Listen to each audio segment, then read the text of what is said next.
We continue to bring you stories from Ireland ahead of the New Haven St. Patrick's Day Parade. Yeah, imagine this, touring the world, performing in Lord of the Dance. And for one Connecticut man, that was reality for years, and it started here in Connecticut.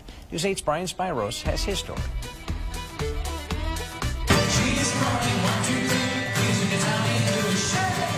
Inside the Belvedere Hotel in downtown Dublin, the sights and sounds that define the Irish culture.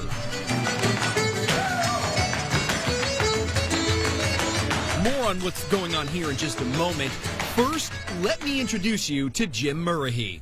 I was born in New Haven, Connecticut, and we moved to Hampden, Connecticut. Jim is the son of Jimmy and Claire Murrihy. They came to the U.S. from their native Ireland in the early 1960s. His mother tells us he took an interest in dancing when he was just 3 years old. He always loved dancing. He always loved it. From the very time he started, he'd always be practicing everywhere. And we always went to all the competitions, you know, through the year, all over. Our parents want to make sure that they knew where we came from. I mean, every year we came back to Ireland.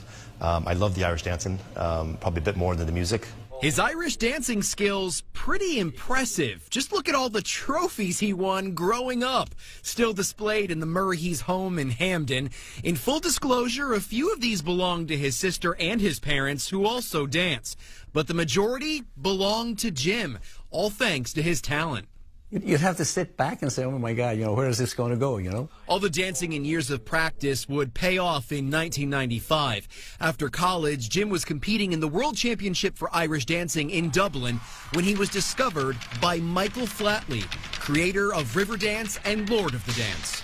And that year, I didn't get first or second. I think I got third that year. And he asked not the first place or the second place dancer. He asked me, would I be in his new show that he'd be starting. And I thought it'd be maybe about a year down the line. But about 2 weeks later when I got home, I got the call and said, can you be here Monday for rehearsals? Just like that, Jim picked up his life and moved to Ireland. Traveling the world for 7 years as an original cast member, you can see him here performing during a telethon. The legwork, stamina, and precision, unbelievable. You're talking about 1 or 2 shows per day, traveling on planes and buses. It's very grueling, but I mean, once you get on stage and you hear like 4,000 or 5,000 people getting behind you, cheering, it's absolutely fantastic. He also spent 3 years performing in Las Vegas. It was very, very exciting. We used to be so thrilled for him. You know, he really loved it. You know, the people that I work with, you know, they watched what he was doing, really. They followed his progress with me because I would be talking about him, you know? Which brings us to present day.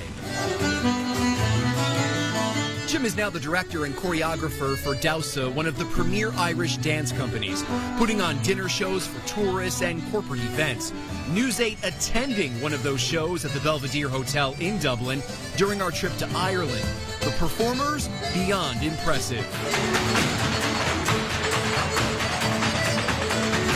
Jim has hung up his dancing shoes but still lives in Ireland with his 2 young sons, managing shows like these as he continues to immerse himself in something he's loved for more than 40 years.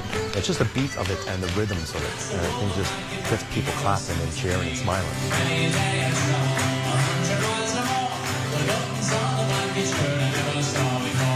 Reporting from Dublin, Brian Spyros, News 8.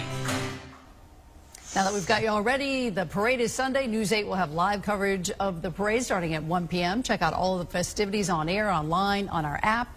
Members of the News 8 team will be marching. We look forward to getting out there and seeing you as being part of the parade. Yeah.